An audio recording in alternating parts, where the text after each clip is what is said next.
అందరికీ శనార్థులు మంచిగున్నారులా. నేను వచ్చేసిన ఇయాల సుతం మస్తు మస్తు వార్తలు పట్టుకొచ్చిన. ఇంకెందుకు ఆలస్యం, మొదలు పెద్ద వార్తలు చూద్దాం పారి. ఢిల్లీకి రేవంత్ రెడ్డి పరుగులు, అధిష్టానం పెట్టింది సురుకులు. తెలంగాణ తల్లికి అవమానం, వాళ్ళే చేసిరని అనుమానం. హైడ్రాకు హైకోర్టు పెట్టింది సున్నం, కేసు పెడతారా మరి పొన్నం. భరోసా పైసలు ఇచ్చిరట తుమ్మల వారు, మాకు రాలే అంటున్నారు రైతులు.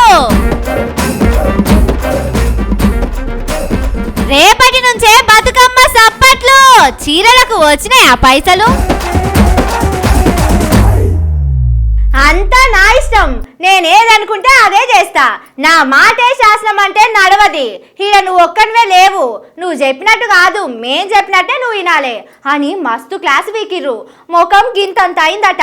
ఎవరిదో తెలవాలంటే ఈ వార్త చూడుర్రి. కర్రు కాల్చి వాత పెట్టినట్టు అయింది, ఈపు విమానం మూత మోగినట్టు అయింది, పేగులు మెడలేసుకున్నట్టు అయింది. ముఖ్యమంత్రి రేవంత్ రెడ్డికి ఏం కావాలో గదే అయిందుల్లా. కాంగ్రెస్ పెద్ద మనుషులు ఢిల్లీకి పిలిచి మరి తిట్టిన తిట్టు తిట్టకుండా తిట్టి పంపించిర్రు. అసలు నువ్వేమనుకుంటున్నావు? అంత నీ ఇష్టమేనా? ఎవరిని అడిగి వేస్తున్నావు, ఎవరికి చెప్పి వేస్తున్నావు అని కోపమయ్యారు. హైదరాబాద్ లో ఇళ్లను ఎవరిని అడిగి కూలగొట్టినావు? నీ వంటెద్దు పోకడలు పార్టీల నడువయ్యని గట్టిగా చెప్పిరట. మేమేమో ఢిల్లీలో బీజేపీకి వ్యతిరేకంగా పోరాటం చేస్తున్నాం. జేసీబీలకు వ్యతిరేకంగా మేము మాట్లాడుతుంటే నువ్వు హైదరాబాద్ లో జేసీబీలతో పేదల ఇండ్లు కూలగొడతావా అని రాహుల్ గాంధీ రేవంత్ సార్ను పొట్టు పొట్టు తిట్టిందట. ఇది కాంగ్రెస్ పార్టీ, నీ ఇష్టం వచ్చినట్టు ఒంటెద్దు పోకడలకు పోతనంటే కుదరదు. ఇప్పటి సంది నువ్వు సొంతంగా ఏది చేసుడు లేదు. ఏదున్న పార్టీల పెద్దోళ్ళని అడగాని ఎక్కడికక్కడ రూల్స్ పెట్టిరట. కేసీ వేణుగోపాల్ ని అడిగి చేయి ఏం చేసినా అని మొట్టికాయలేసిరట. రేవంత్ రెడ్డి మీద ఇప్పటికే సీనియర్లు ఢిల్లీ పెద్దలకు ఫిర్యాదు అయిండ్రు. ఇంకో దిక్కు రేవంత్ రెడ్డి ఇష్టం వచ్చినట్టు చేసుడుతోటి తెలంగాణలో పార్టీకి బాగానే డ్యామేజ్ అవుతున్నది. ఇవన్నీ చూసి రేవంత్ సార్ కు మా సినిమా లెవెల్లో క్లాస్ వీకినట రాహుల్ గాంధీ. నువ్వు చేసే పనికి వేరే రాష్ట్రాలలో సుతం పార్టీ మీద దెబ్బ పడేటట్టు ఉన్నది. పార్టీ నీ ఒక్కనిది కాదు, దేశం అంతటా ఉంది. ఏం చేసినా జర కంట్రోల్ లో ఉండి చెయ్యి అని లెఫ్ట్ రైట్ ఇచ్చింది కాంగ్రెస్ అధిష్టానం. నువ్వు సీఎం అయినా సరే సీనియర్ల కంటే ఎక్కువేం కాదని బుద్ధి చెప్పిందట. పాపం రేవంత్ వారు ఎగేసుకుంటే ఢిల్లీకి పోయి చిన్న ముఖం చేసుకొని ఇంటి ముఖం పట్టిండు.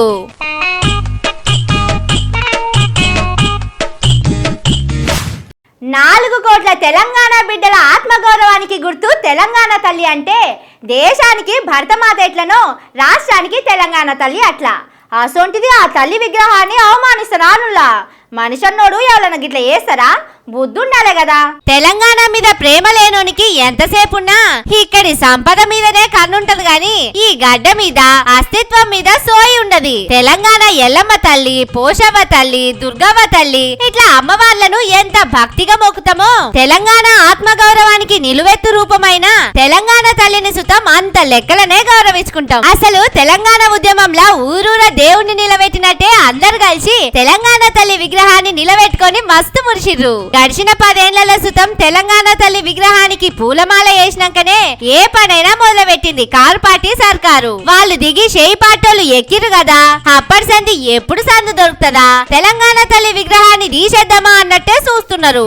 ఇప్పటికే సెక్రటేరియట్ ముంగట తెలంగాణ తల్లి విగ్రహం పెట్టాల్సిన జాగలా ఆయన ఎవరితో విగ్రహాన్ని తెచ్చి పెట్టిల్లు. ఇప్పుడిగో చూడుర్రి ఎట్లా చేసిర్రు. మనుషుల మీద కోపం ఉంటే మనుషుల మీద చూపించుకోవాలి. 4 కోట్ల తెలంగాణ బిడ్డల ఆత్మగౌరవానికి గుర్తు తెలంగాణ తల్లి విగ్రహం అంటే తల్లి లెక్క భావించే తెలంగాణ తల్లి విగ్రహాన్ని తలగబెట్టిర్రు. సిద్దిపేట జిల్లా అక్కన్నపేట మండలం చౌటపల్లి గ్రామంలో 10 ఏళ్ల కారు పార్టీ పాలనలా తెలంగాణ తల్లికి గిసొంటి అవమానం జరగలే. షేయి పాటోలు రాగానే గిట్ల చేస్తారా?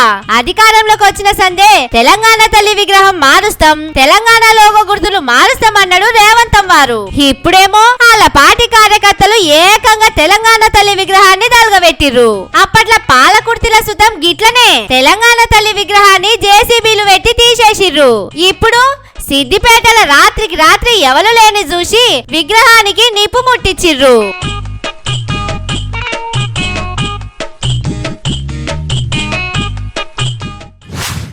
అదురు పెడదాం అనుకున్నారు, భయపెడదాం అనుకున్నారు, బెదిరించిర్రు. ఆఖరికి ఏమైంది? దొంగ దొంగ అని మోతుకున్నోడే దొంగ అని తేలింది. వివరాలేందో వార్త చూస్తే తెలుస్తది. సిగ్గు లేదా అనే జీడిగింజ అంటే నల్లగా ముద్దుగా ఉన్నా నాకేం సిగ్గు అన్నదట. గట్లనే ఉన్నది కాంగ్రెస్ సర్కారుల ముచ్చట. ఒక దిక్కు ఇండ్లు కూలగొట్టుకుంటా జనాలను ఆగం చేస్తున్నారు. పాపం బీదోళ్ళు రోడ్ల మీద పడ్డరని అలా బాధను చూపించిన వాళ్ళ మీద కేసులు పెడతాం. జనాలు తిరుగుతున్న వీడియోలు బయట పెడితే కేసులు పెట్టి లోపడేస్తామన్నాడు కదా పొన్నం సారు. ప్రజలను తప్పుదో పట్టించేటువంటి అవాస్తవాలను చెప్పి సోషల్ మీడియా మేనేజ్మెంట్ ద్వారా దుష్ప్రచారాలను చేసి వ్యక్తిగతంగా తిట్టేటువంటి అంశాలను కుటుంబ సభ్యులతో సహా సంబోధించేటువంటి వ్యాఖ్యలు వాటిని మీరు తీవ్రంగా ప్రచారం చేసేటువంటి అంశం మీద నేను సిటీ పోలీస్ కమిషనర్ గారిని కూడా ఆదేశిస్తా ఉన్నాం. అటువంటి వాళ్ళు ఎవరు చర్యలకు పాల్పడ్డా తగిన విధంగా చర్యలు తీసుకోవాలని కోరుతా ఉన్నాం. ఇగో ఇన్నది కదా సోషల్ మీడియాలో ఏది పడితే అది పెడితే కేసులు పెడతాం అన్నాడు. అసలు సోషల్ మీడియాలో ఏం పెట్టిరో ఎరికేనా? హైడ్రా కమిషనర్ బుల్డోజర్లు తీసుకొచ్చి గరీబోల ఇండ్లు కూలగొట్టింది కదా. జనాలు సీఎం రేవంత్ వారిని కోపడ్డ వీడియోలు పెట్టిర్రు. అంతే వాళ్ళ మీద పగ పట్టినట్టే పట్టణం చుట్టూ పోలీస్ టౌన్లలో ఒక్కొక్కరి మీద 7-8 కేసులు పెట్టిర్రు. ఇదిట్లుంటే ఆదివారం నాడు ఇండ్లు కూలగొడతారా నువ్వయ్యా? ఎవడు చెప్పిండు నీకు కూలగొట్టమని? ఏం అధికారం ఉంది నీకు కూలగొట్టనీకే? కూలగొట్టే ముంగట నోటీసులు ఇచ్చినవా?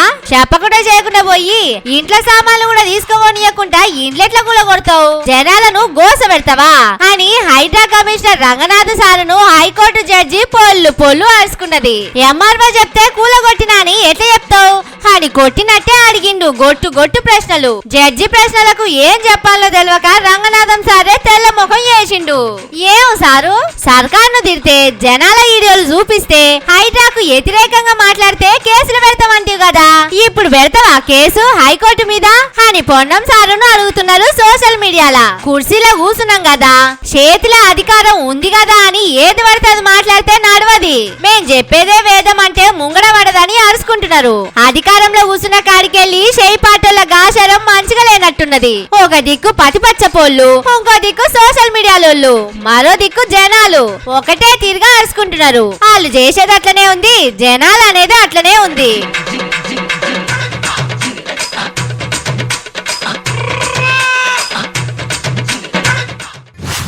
అందరూ మంచిగా ఈనుండ్రి. ఇప్పుడే పోయి మీ బ్యాంకు ఖాతాలు చెక్కింగ్ చేసుకోర్రి. కండ్లు పెద్దగా చేసి చూడుండ్రి. ఒకవేళ పైసలు కనబడకుంటే ఆగం కాకుర్రి. మళ్ళా చూడుండ్రి. అవునుల్లా రైతు భరోసా పైసలు వేసిరట. తుమ్మల సారే చెప్పిండు. రైతు భరోసా మీరు ఎంత ఇస్తున్నారండి? 6,000 ఎకరానికి. కుటుంబానికి 6,000. మేము ఎకరానికి 7,500. మీకు చిత్తశుద్ధి ఉంటే మీరు కూడా ఎకరానికి 7,500 సీజన్కి ఇవ్వండి. పెట్టిపోయేనోడు పెయ్యంతా పుణికినట్టే ఉన్నది పోరి చేయి పార్టీ సర్కారోళ్ళ కదా. వాళ్ళు అధికార కుర్చీలో కూర్చున్న కాడికెళ్ళి ఇప్పటిదాకా 2 పంటలు అయిపోయినాయి. ఇప్పటిదాకా ఒక్కసారి సుతం రైతు భరోసా ఇయ్యలే. కానీ కేంద్రంలో అధికారంలో ఉన్న బీజేపీ సర్కార్ కంటే మేమే 1,500 ఎక్కువ ఇస్తున్నాం అన్నాడు తుమ్మల సారు. ఒరెక్క 10 నెలల సంధి 2 పంటలు వెళ్ళిపాయే. ఒక్కసారి ₹1 సుతం మాకు రైతు భరోసా రాలే. కానీ తుమ్మల సారేమో బీజేపీలు 6,000 ఇస్తుంటే మేము 7,500 ఇచ్చినామని చెప్పిండు. జోలి గమ్మతే ఉన్నది. ఎవరి అకౌంట్లో వేసిర్రో, ఎప్పుడు వేసిర్రో, ఎంతెంత వేసిర్రో లెక్కలేదు, పత్రం లేదు. ఇప్పటిదాకా మా అకౌంట్ లో ₹1 సుతం పడలేదు. రైతు భరోసా ఎవలకు వేసిర్రో అని రైతులు పరేషాన్ అవుతున్నారు. రుణమాఫీ కూడా అందరికి చేయక ముందే రుణమాఫీ చేసినామని ప్రచారం చేసుకున్నారు. ఇప్పుడేమో ఈయని రైతు భరోసా అప్పుడే ఇచ్చేసినాం. 1 కాదు 2 కాదు 7,500 రైతుల అకౌంట్లలో వేసినాం. మీరు 6,000 ఇస్తున్నారు. మీరు కూడా 7,500 ఇయ్యండ్రి. రైతులను అడ్డం పెట్టుకొని రాజకీయం చేస్తారా అని బీజేపీల మీద కయ్యన లేచిండు సారు. ఓ తుమ్మల సారు, మీ లోబడి రాజకీయం మీరు చేసుకోరు గాని రైతులకు రైతు భరోసా చేయక ముందే చేసినామని ఇట్లా అబద్ధాలు చెప్పకుర్రి.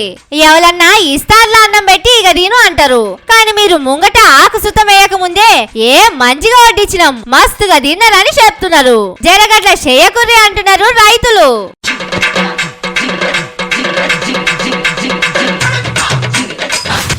ఎవరికన్నా ఏళ్ళు పెట్టి చూపెడితే 1 ఏళ్ళు వాళ్ళ దిక్కు 4 ఏళ్ళు మన దిక్కు చూపిస్తాయట. గీ ముచ్చట సర్కారోళ్లకు తెలియనట్టుంది. అందుకే ఒక అన్న తెలిసేటట్టు చేసిండు. ఏం చేసిండో చూడుండ్రి. పొట్టోని తల పొడుగోడు కొడితే పొడుగోని తల పోషమ్మ కొడుతుందని ఒక శాస్త్రం ఉంది, మీకు తెలుసు కదా. గీ ముచ్చట సుతం అసొంటిదే. పట్నంలో చెరువు జాగలల్లా ఇల్లు కట్టుకున్నారు. ఆ వీటిని కూలగొట్టాలని రేవంత్ వారు హైడ్రా పెట్టిరు కదా. వాళ్ళేమో ఐతారంగోలిగా పోయి గరీబోల ఇండ్ల మీదికి బుల్డోజర్లు ఎక్కిచ్చిరి. అయితే కాంగ్రెస్ పార్టీలకెళ్లి బయటకు వచ్చిన బక్క జెర్సన్ అన్న ఉన్నాడు కదా, ఆయన సూటి వెట్టి కొట్టినట్టు ఓ పని చేసిండు. గరీబోల ఇండ్లు కాల్వల పొంట చెరువుల పొంట ఉన్నాయని కూలగొడుతున్నారు. అట్లంటే తెలంగాణ సెక్రటేరియట్ సుతం బఫర్ జోన్ లోనే ఉంది. జిహెచ్ఎంసీ ఆఫీస్ సుతం హుసేన్ సాగర్ బఫర్ జోన్ లోనే ఉన్నది అని గరీబోల ఇంటికి హైడ్రా ఆఫీసర్లు వేసినట్టు ఆర్బిఎక్స్ స్టిక్కర్లు అంటబెట్టిండు.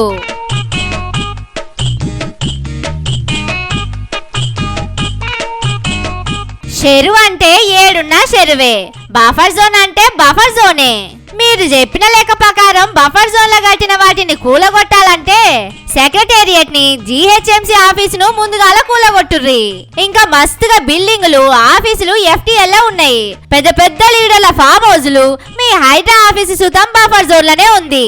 మీ కాంచెల్లి స్టార్ట్ చేసి వాటిని కూలగొట్టినాక గరీబోల ఇండ్ల కాడికి రారి అని సర్కారుకు మంచిగానే ఇచ్చుకున్నాడు ఖర్చులకు జెర్సన్ అన్న.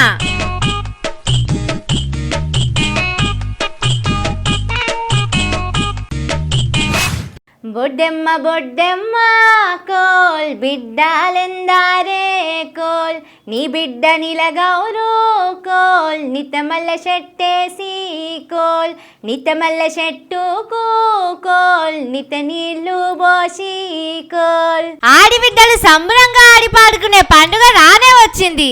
రేపే ఎంగిలి పూలు బతుకమ్మ. మంచిగా గూనుగు పూలు తంగేడు పూలు తెచ్చి తాంబలంలో వేసి నడుమ బతుకమ్మను పెట్టి చుట్టూ తిరుగుకుంటా సప్పట్లు కొట్టుకుంటా బతుకమ్మ ఆడుతుంటే ఆ సంబరమే వేరు. దునియాలో ఏ దేశంలో లేని పండుగ ఏదన్నా ఉన్నదంటే అది మన బతుకమ్మనే. పూలతోని దేవుళ్ళను కొలుచుకునే పండుగలు అందరూ చేసుకుంటారు, కానీ మనమే పూలనే దేవత లెక్క కొలిచి దండం పెట్టుకొని పండుగ చేస్తాం. పోయిన బతుకమ్మ పండుగకు సర్కారోళ్ళు ఆడబిడ్డలకు చీరలు ఇచ్చిర్రు.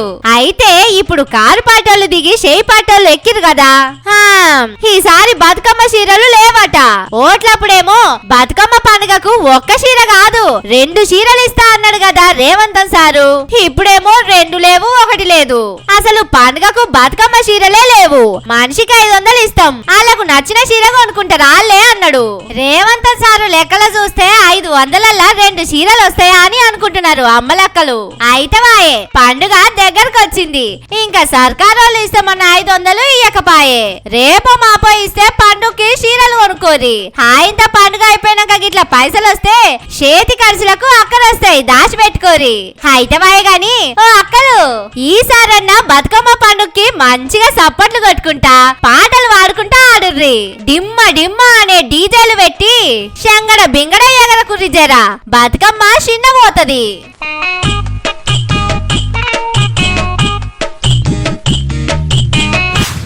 ఇవి ఆడి ముచ్చట్లు.